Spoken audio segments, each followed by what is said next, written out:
እንደማይወዳት ታውቃለች። ግን በእልህ ተነሳስቶ ጄሪን መርጧታል። ብትመረጥም ግን እንደ ሚስት ክብር እና ፍቅር እየሰጣት አይደለም። ቤሊንን ነው የሚፈልገው። ከቤሊን ጋር ሲሆን ደስታ እንደሚሰማው ጥሩ ጊዜ እንደሚያሳልፍ ደጋግሞ አቶ አምነን ተናግሯል። እና ይሄንን ስለምታውቅ እንግዲህ የሆነ ምክንያት መፍጠር አለብኝ ብላ አስባ ነው ይሄንን እያደረገችው። አቶ አምነን በመጣበት ሰዓት ላይ እዚህ ሌሎቹ ሴቶች ምን ይሰራሉ? መቀመጣቸው ለምን አስፈለገ ብላ ጥያቄ ጠየቀችው። የማይጠቅሙ ሰዎች በህይወታችን ውስጥ የማያስፈልጉ ጥቅም የሌላቸው ሰዎች ምን ይሰራሉ ነው ያለችው። እነማን ናቸው ጥቅም የሌላቸው ሲባል እንግዲህ መጀመሪያ የጠቀሰችው ቤሊንን ነው። ሰላም ጤና ይስጥልኝ ውድና የተከበራችሁ የቻናሌ ቤተሰቦች እንዴት አላችሁ? በያላችሁበት የዓለም ዳርቻ ሰላማችሁ ይብዛ። ለዚህ ቻናል አዲስ ከሆናችሁ ሰብስክራይብ፣ ላይክ፣ ሼር እያደረጋችሁ ቤተሰቡ ነው። ከድር ድራማ ምን ተማራችሁ? ድር እንግዲህ አስተማሪና ተወዳጅ የሆነ ድራማ ነው። ያው አቶ አምነን በብዙ ፈተና ውስጥ እየተፈተነ ይገኛል። ይሄም ደግሞ እናቱ ባወረሰችው ጣጣ፣ እናቱ ስታደርገው የነበረው ድርጊት፣ ሰዎች ላይ ክፋት ስትሰራ የነበረው የአባት ዕዳ ለልጅ እንደሚባለው የእናት ዕዳ ለልጅ ሆኖበት ብዙ መከራዎችን እያሳለፈ ይገኛል። ታዲያ ይሄ ሁሉ የሆነው ነገር ትልቅ ዋጋ እያስከፈለው ነው። ለምን ሆነ እንዴት ሆነ የሚለውን ነገር በጭራሽ ሊያውቅ አልቻለም። ጉዳት እያደረሱበት ያሉት ደግሞ አብረው እየኖሩ ያሉ የራሴ የሚላቸው ሰዎች ጭምር ናቸው ማለት ነው። ጄሪ ታዲያ ቤሊን ላይ እንደዛ ስጮህባት ቤሊን ሳላስበው ልብስ እያጠፍኩ ስለነበረ ነው እንቅልፍ የያዘኝ ያለችው። ልብስ ለማጠፍ ገብታ እንግዲህ በድንገት እንቅልፍ ይዟል። ሸሚዝ ታቅፋ ተኝታለች። ዛሬ ሸሚዝ ታቅፈሽ የተኛሽ ነገ ባሌን ታቅፈሽ እስከምተኝ ነው ወይ የምጠብቀው? እንደዚህ መቀራረብ ያናንቃል ወይ? ከዚህ በኋላ እዚህ ክፍል እንድትገቢ አልፈልግም በጭራሽ ነው ያለቻት። ቤሊን ግን ይቅርታ ነው ያለችው። በይቅርታ የሚታሰብ አይደለም። ልክሽን ልታቂ ይገባል፣ ቦታሽን ልታቂ ይገባል ብላ ጄሪ በጣም እንግዲህ ሀርድ ሆና ቤሌንን ስትናገር ነበረ። ቤሌን ይቅርታ ብላ ወጥታለች። አቶ አምነን በመጣ ጊዜ የማያስፈልጉ ሰዎች ለምን ከዚህ አይወጡም? የመጀመሪያዋ ቤሌን ብላ ነው የጠቀሰችው። አቶ አምነንም እንዲህ ለምን ቤሌን ነው ብሎ የደነገጠው ማለት ነው። ምክንያቱም ቤሌን በታመድ ከዛ ቤት እንድትወጣ አይፈልግም እሱ። ከዚህ በፊት ካስታወሳችሁ እናት ዛራ ትወጣ የተባለ ጊዜ እናት ዛራ የምትወጣ ከሆነ እኔም እወጣለሁ በማለት ሻንጣዋን ይዛ ተነስታ ነበረ። በዛን ሰዓት ታዲያ በቤሌን አማካኝነት እና ዛራም ተመልሰው ቤሌንም ደግሞ እንድትወጣ ስለማይፈልግ እዛ ቆይታለች እና ቤሌን ከዛ ቤት መቼም አትወጣም። መውጣት ካለባትም ራሷ ጄሪ ናት የምትወጣው ማለት ነው። የጊዜ ጉዳይ ነው። ጊዜዋን ጠብቃ ከወጣችም እሷ ናት የምትጠብቀው። ቤሌንን ማስወጣትም አይችልም በጭራሽ። በስተት እንኳን አያስወጣትም። ምንድን ነው ፍቅር ነው። ትንሽ ሲነጋገሩ እንኳን እና ሲኮራረፉ ተመልሶ ይጸጸትና እሷ እንኳን ብትረዳኝ አይኖቼን አይታ ምን አለበት ነው የሚለው ማለት ነው። ያለ ምክንያት እንዴት ላስወጣቸው እችላለሁ? ከኛ ጋር እኮ ብዙ መከራን አይተዋል። ልብሶቻቸው ጭምር ተቃጥለውባቸዋል። ስለዚህ ያለ ምክንያት እኔ አንድንም ሰው ማስወጣት አልችልም። ዝም ብሎ ሰውን እንዴት አስወጣለሁ ብሏል። እንደዚህ ከሆነማ ምክንያት ልፈልግ ብላ ነው እንግዲህ ምክንያት የፈለገችው። ቀጥታ ቁም ሳጥኗ ሄደይ እሱ የገዛላትን ልብስ አወጣይ፣ ቤሌን ሻንጣ ጨመረኝ ማለት ነው።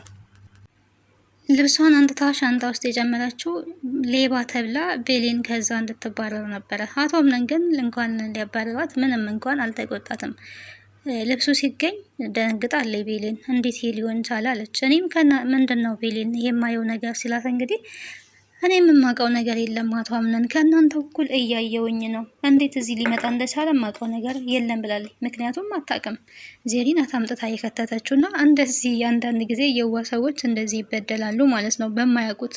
ሳሰርቅ እንግዲህ ሰርቀሻል ተባለ። ጭራሽ እያላየችውን ልብሱን ራሱና ልትዋሽኝ አትሞክሪ፣ አታድክሚኝ፣ ልታሳብዱኝ ነው ወይ? ሰርቀሽ ከሆነ ንገሪኝ፣ አንቺ ነሽ የወሰድሽው፣ ለምን ወሰድሽው ነበር ሲላት የነበረው። በጭራሽ ከእናንተ እኩል ነው እኔ እያየሁ ያለሁት። ብታምነኝም ባታምነኝም እኔ ያየሁት አሁን ነው። ካመን ከመን ብለዋለች። ያው ቤሌን ድርቅ ነው የምትለው። ምክንያቱም አልወሰደችም። እውነት አላት፣ ሀቅ አላት። ሀቅ ያለው ሰው ደግሞ እውነታውን መናገር አለበት ማለት ነው። ብትወስድ ኦኬ ወስዳለች፣ ትደነግጥ ይሆናል። ያለ ስራዋ ደግሞ እንደዚህ ስትባል ድርቅ ብላ መከራከር ለመፍቷ አለባት ማለት ነው። እንደዛም ቢሆን መኝታ ቤት ስለምን ገባሽ? እኛ መኝታ ቤት ሁለተኛ እንዳገቢ ስላት፣ ሁለተኛ አልገባም፣ ግን በድንገት ልብስ እያጣጠፍኩ ስለነበረ ነው እዛው የተኛውት። መቼም በቀሚሱ ሌባነሽ እንደማትሉኝ ተስፋ አደርጋለሁ ነው ያለችው። እንዴ እና ካልሰረቅሹ ማን ያመጣል ነው? እኔ በጭራሽ የማውቀው ነገር የለም። ካልወሰድሽው ማን ይወስደዋል ታዲያ? ቅድም ዝም ስላልኩሽ መኝታ ቤታችን ተኝተሽ የባሌን ብላ ቂን ቂን ማለት ጀምራለች ጄሪ ማለት ነው። ልብስ አቅፈሽ ተኛሽ። አሁን ደግሞ እኔን ለማናደድ ልብሴን ሰረቅሽ። በሆነው ባልሆነው ሁሉ እኔን ለማስወቀስ እና እኔን ስም ለማጥላላት ባትሞክሪ ጥሩ ነው። ለምን እንደዚህ ታረጊያለሽ ጄሪ ብላታለች። አቶ አምነን እንግዲህ ልታሳብዱኝ ነው ወይ? እንደው እዚህ ቤት አንድ ሰላም የሚሰጥ ሰው ይጥፋ እንዴ ብሎ ነው የወጣው። ምንም አላላትም። እሷ የጠበቀችው አንቺ ሌባ ከዚህ ውጪ፣ ጭራሽ ብለሽ የሚስቴን ልብስ ሰርቂያለሽ፣ እንደዛ እንዲልላት ፈልጋ ነበረ ጄሪ። ግን ያ የለም አልተሳካም ማለት ነው። ሙስጠፋ ራሱ በጣም ነው ግራ የተጋባው። ምን ቢጠፋባት ነው የዚህ ነሃል አቶ አምነንን አስከትላ ቁም ሳጥን የምትበረብረው? ሲፈን ጋር ሄደች። ሲፈን ቁም ሳጥን እቃ ጠፍቶብኝ ነበር ላይ ነው ስትል እንግዲህ እይ ነው የተባለችው። በሌንም ጋር ስትሄድ ልብስ ጠፍቶብኛል ስትላት እይን ያለቻት፣ ምክንያቱም ስላልወሰደኝ ራሷን በደንብ ስለምታውቀው ማለት ነው። ሀሳብና እቅዷ ቤሌንን ለማስወጣት ነበረ፣ ሳይሳካላት ቀርቷል። ቤሌን ደግሞ አሁን ሜርሲ መታባታለች፣ ዞራባታለች። ሜርሲ ወደ ቤሌን ዞራለች። እና የማወራሽ ነገር አለ ብላ ነው እንግዲህ ከእናት ሳራ ጋር የጠራቻት። ይሄንን ስላደረገች የሆነ ከፍት ብሏታል ቤሌን እና ምን ሆነሽ ነው የሆነ የተናደሽ ትመሻለሽ ብላ እንግዲህ ጠይቃታለች። ሲፈን በጠየቀቻት ሰዓት አይ ምንም አልሆንኩኝም ነበር። አይ ታስታውቂያለሽ፣ የሆነ ነገርማ ሆነሻል፣ የሆንሽው ነገር አለ ያስታውቅብሻል፣ ለምን አትነግሪኝም? አንቺ ባትናገሪም ፊዚካልሽ ያስታውቃል፣ ከማን ተጣልተሽ ነው ስትላት እንግዲህ ሲፈን ከጄዲ ተጣልቼ ነው አለች። ለምን ስትል ልብስ እያጣጠፍኩኝ ነበረ፣ በዛ ምክንያት ተጣላን፣ አጋጣሚ እንቅልፍ ይዞኝ ነው አልጋቸው ላይ ስትል፣ እንዴ ባለትዳር አዲስ ባለትዳሮች አልጋ ላይ እኮ መተኛት የለብሽም አንቺም ደግሞ አበዛሹ ነው ያለቻት ሲፈንም ማለት ነው። ልክ ነሽ በቃ ብላ ነው ሄደችው። በሰው ቁስል ላይ እንጨት ምንድን ነው የሚባለው? ጨው ንስንስ ነው የሆነ የሚባል ነገር አለና እችም ጭራሽ ነገሩን አባበሰችባት ማለት ነው። እንግዲህ የምትረዳት እናት ሳራ ስለሆነች እናቷ እንደ እናቷ ማየት እናት ሳራ ወደዛ ነው ሄደችው እና ቀጥታ እንግዲህ እናት ዛራ ጋር ሄደች። እናት ሳራ ስተሰራውኝ ነው ያለችው። ምን ሰራሽ ልጄ ምን አጠፋሽ ነው ያለቻት። አቶ አምነን አልጋ ላይ ተኛውኝ። እና ታዲያ ምን ችግር አለው አቶ አምነን አልጋ ላይ ብተኝ? እንቅልፍ ወስዶኝ ነው ልብስ ሳጣጥፍ ስትል እና ምን ችግር አለው የተባለችው ጄሪ ስላየችኝ ነው። ምን አይነት አጋጣሚ ነው? በቃ ችግር የለውም ጄሪ ብትናገርሽም አልጋው የነሱ ቢሆንም ልቡ ግን አልጋው የጄሪ ቢሆንም ልቡ ግን ያንቺ ነው፣ አንቺ ጋር ነው ያለው አላለችም። እናሳራ እኮ የገባት ናት፣ በነገራችን ላይ የገባት እናት ናት ማለት ነው። አልጋው ነው የጄሪ እንጂ ልቡ የአቶ አምነን ልብ ያለው አንቺ ጋር ነው ብላለች። ስለዚህ ልብ ነው ዋናው የሚፈለገው፣ ችግር የለውም በልብ መዋደዱና መፋቀሩ ካለ ያልጋው ብዙም አይከፋም ማለት ነው፣ አያጨቃጭቅም። ግን በዚህ ሰዓት ነው ሜርሲ መታ ላናገርሽ ፈልጋለው ቤሌን ያለቻት ማለት ነው። አይ የሆነ ነገር ነግራታለች ማለት ነው። በቃ የሆነ ነገር ብላታለች። በቃ ምንድን ነው ማድረግ ያለብኝ ያለችው ያው ወታ ነግራታለች። እንግዲህ ሜርሲ ያው እንደምታውቋት ድርድር ታበዛለች እና ጄሪ ቤሌን ምንድን ነው እሱ ነበር ስትል ነበር። እኔ ገና ሳትጠየቅ ነው በነገራችን ላይ ቤሌን የቀባጠራችሁ ማለት ነው። መቼም ለዛው ነው ብላ ነው። ምንድን ነው እሱ ስትል ገና ሁሉም ነገር በአጋጣሚ የተፈጠረ ነው፣ አስቤን አይደለም፣ ጄሪን ለማስከፋት ፈልጌ አይደለም፣ በድንገት ልብስ እያጠፍኩኝ እንቅልፍ ያዘኝ፣ በቃ ያ ነው፣ ሌላ ምንም አዲስ ነገር የለም ብላ ስትናገር አልጋ ላይ እኮ ብቻ አይደለም የወደቅሽው፣ ምን ከንፈሩ ላይ ወድቀሽ የለም ወይ ብላ እንግዲህ ያው በባለፈው ሲሳሳሙ ስላየች አቶ አምነን እና ቤሌን ይሄንንም ነግራለኝ ማለት ነው። ኧረ እኔ አይደለሁኝም እኮ ምን አይደለሁም ናቸው። አቶ አምነንን ታፈቅሪዋለሽ እንዴ? ከሌሎቹ ሴቶች በተሻለ አንቺ ልዩ ትዝታለሽ እዚህ ቤት ውስጥ ብላ እንግዲህ ያው ስላየቻት እየተናገረቻት ነበረ። አይ ብትልም ብትርበተበትም ኧረ ከንፈሩ ላይማ ወድቀሻለን እኮ አይቻቸዋለሁ ነው ያለችው። አቶ አምነን ነው ይሄንን ያደረገው። ላታምኝ ትችያለሽ። አቶ አምነን ተናዶ ስለነበረ ነው እንደዚህ ያደረገው ብላታለች። ግን እኮ እኔ አይቻለሁኝ። ወይ ጉድ! በቃ ልቡን ወስደሻል ማለት ነው።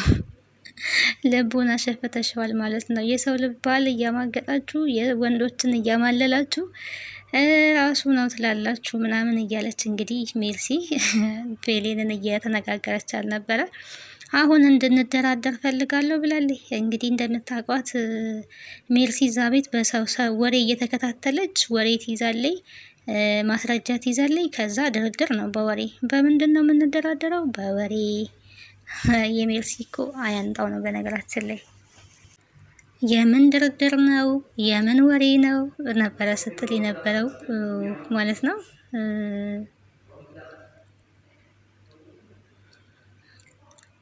ይሄንን የነገርኩሽን ነገር ለእህቴ ጀሪ ከምነግራትና አንቺ እናት አያቴ ሴማን እየተከታተልሽ ስለኔ የምታወራውን ከምትነግሪኝ የቱ ይሻላል ብላታለች። እንግዲህ ትልቅ ወጥመድ ነው ያዘጋጀችው ቤሌን። እንደዚህ ያሉ እንደዛ አሉ ሰውን ተከታትሎ ወሬ ማቀበል የለችበትም ማለት ነው። አትወድም፣ ከእነሱ ጋርም አትግባባም።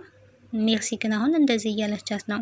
ኧረ እኔ እንደዚህ ከእሷ ጋር ተስማሙም፣ እኔ አትዋደዱም፣ እኔ ከአያቴ ሴማ ጋር ስትላት እኔ የምወደው ራሴን ብቻ ነው፣ እማቀው እሱን ነው። ሰዎችን አልወድም፣ ሰዎችም እኔን አይወዱኝም ነገር ነው።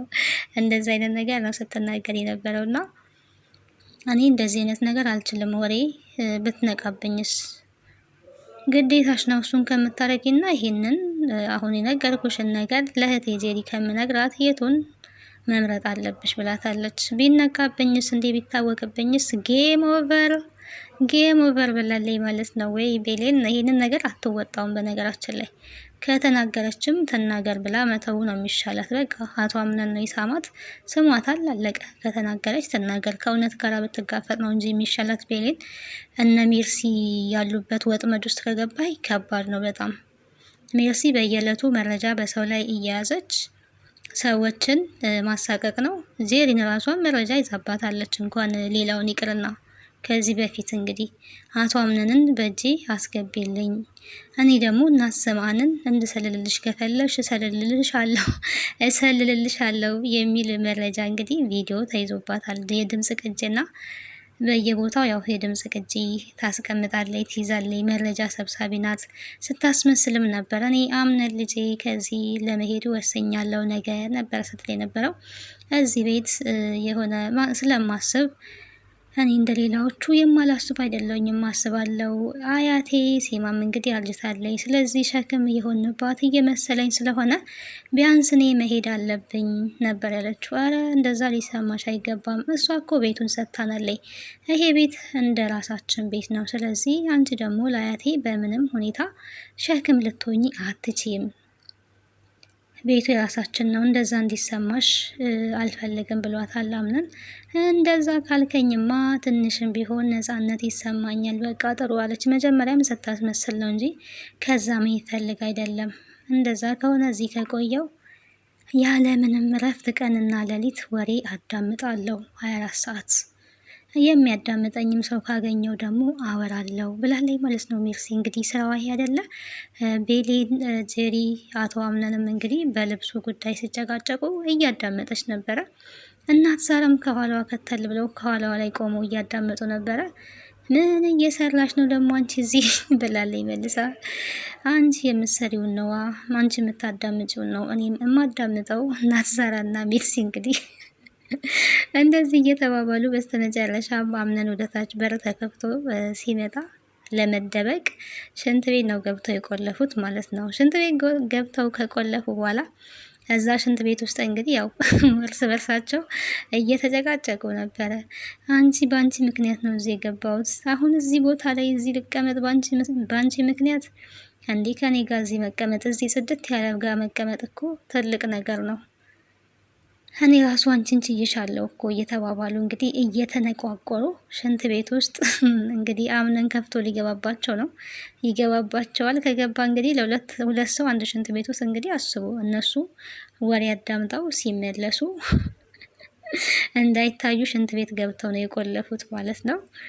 የወሬ ጥማት እንግዲህ በተለይ ሜርሲ ያላት የወሬ ጥማት ከባድ ነው። አንቺ ደግሞ በዚህ እድሜሽ ወሬ ለማዳመጥ ምን ያደርግልሻል? አረ ከትላላቆቼ ተምሬ ነው ወሬ የማዳምጠው ብላለች። ሙስጠፋም እንግዲህ ሲፈንን አስቀምጦ ዝንጀና ጀምሯል። ሲፈን ቁጭ ባለችበት እሱ ከሌላ ሴት ጋር እየተጀናጀነ ነው ይመስለኛል። ሲፈንን ለማስቀናት የሚያደርገው ድርጊት ነው። ብቻ ምን ትጃጃላለህ? ምን እየሰራክ ነው ነበር ስትለው የነበረው። እዚህ ጋር እየተጀናጀንኩኝ ነው፣ አንዲት ቆንጅዬ ልጅ አግኝቼ እያወራሁኝ ነው ሲል የነበረው። እኔስ ነው ያለችው እሷ። አንቺ ምን አንቺማ የት ሄድብኛለሽ? እዚሁ አይደለም ያለሽው። ግን በጣም ምርጥ አሪፍ ልጅ አግኝቻለሁ እየተጀናጀንኩኝ ነው ብሎ እንግዲህ ቁጭ እኔ እኮ አንተን ብዬ ነው እዚህ የተቀመጥኩት እያለ ትገኛለች ሲፈን እንግዲህ እንዳሉ ወንጀል በወንጀል ሆና ቁጭ ብላለች። ስለ እናቷም አንስታ እያወራች ነበረ። ስለ ልጅነቷ እንግዲህ ሙስጠፋ እያነሳባት ነበረ። ልጅ ሆነሽ በጣም ቆንጆ ነበርሽ፣ እናም ደግሞ ያ ብቻ አይደለም አልጋሻ ነበርሽ። በዛ እየተነሳ ደፍኒ በጣም ነበረ የምትናደድብሽ፣ ባንቺ በጣም ትናደድ ነበረ እያለ እንግዲህ እሷ ብትኖርልኝ ኖሮ ይሄኔ የት በደረስኩኝ ነበረ እያለች ያው ስለ እናቷ ብዙ ነገር እያሰበኝ ነበረ።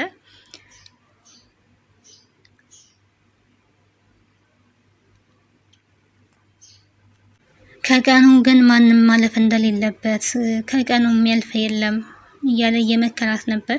ግን ያው አይ ቀኑ አይደለም ለመኖር እየጓጓች ነው የሞተችው። ያኔ ደርሼላት ቢሆን ኖሮ ትልቅ እንዳሁኑ ሆኜ ቢሆን ኖሮ ይሄ ሁሉ ባልተፈጠረ ነበረ። ልጅነት በጣም መጥፎ ነው ሙስጠፋ። አሁንም ቢሆን አንዳንዴ በዓል ሲመጣ ይከፋኛል፣ ብቸኝነት ስሜት ይሰማኛል። እናት በቃ ብዙ ነገር ናት እያለኝ ስለ እናት ጥልቅ የሆነ ሀሳብን አንስታ እያወራች ነበረ። ብቻሽን አይደለሽም እኔ ያለው አይደለም ወይ ብላትም ሁሉም ሰው እኮ እናት ሊተካ አይችልም፣ እናትን የሚተካ ምንም የለም ብላለች። እውነት ነው፣ እናትን የሚተካ ምንም የለም በዚህ ምድር ላይ። እናት መተኪያ የሌላት ናትና ብትኖርልኝ ደፍኒ እኮ ላንቺ ብቻ አይደለም እናትነቷ ለእኔም እናት ናት እያለ እንግዲህ ያው ሙስጠፋና ሲፈን ከልጅነታቸው ጀምሮ አንድ ላይ እንዳደጉ ነው ታሪኩ እየተረከ ያለው።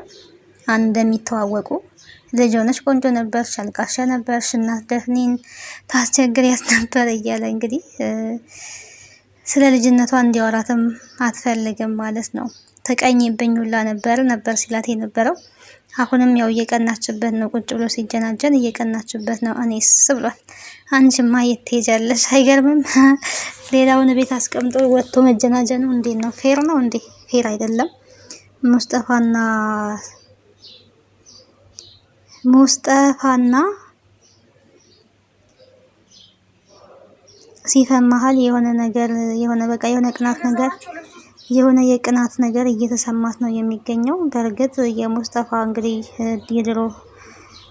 የድሮ ፍቅረኛው እንበል ፍቅረኛው ጄሪ ናት።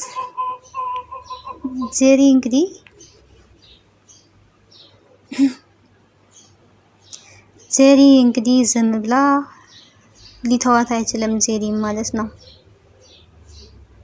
አሁን ላይ እንደውም ቤሌን ከአቶ አምነን ጋር እንድትሆን እየገፋፋ ነው የሚገኘው እሱ። ጄሪም መቼም ቢሆን ሊተዋት አይችልም። የራሱ ባረጋት ግን የእሷን ህይወት ለማመሰቃቀል ይቀመጣል። ምንም ጥያቄ የለውም። የእሷን ህይወት ማመሰቃቀሉ የማይቀር ነው። በሱ ህይወት ውስጥ ተጫውታለች፣ ብዙ ነገሮችን አድርጋለች።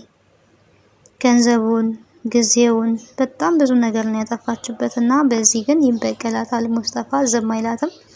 አቶ አምነን እንግዲህ በዙሪያው በጣም ብዙ ከባድ የሚሰሩ የህይወቱን የሚያመሰቃቅሉ ሰዎች አሉ፣ ሲፈንን ጨምሮ አክስትየዋን ጨምሮ። ይሄን ሁሉ ታዲያ እንዴት ሊወጣው እንደሚችል ያው ግራ የሚገባ ነገር ነው። ዙሪያውን ያው አልፈተሸም። አሁንም ቢሆን ማንነታቸውን ለማወቅ እሱ የሚፈልገው ሩቅ ነው፣ ግን አብረው ነው ያሉት። ቃል ግን ዙሪያክን ተመልክተሃል ወይ እያለ ነው የሚገኘው ማለት ነው። ዙሪያህን ተመልክተሃል ወይ? ምናልባትም ይሄ ነገር ታቅዶና ታስቦ ሊሆን ይችላል የሚሰራው። ይህንን ሴራ ቆም ብለህ ልታስተውል ይገባል። ነገሮችን በደንብ ተመልክተሃል እያለ ይገኛል ቃል። እንግዲህ ያው የቅርብ ጓደኛ እንደ ወንድም ነው ቃል ለሙስጠፋ።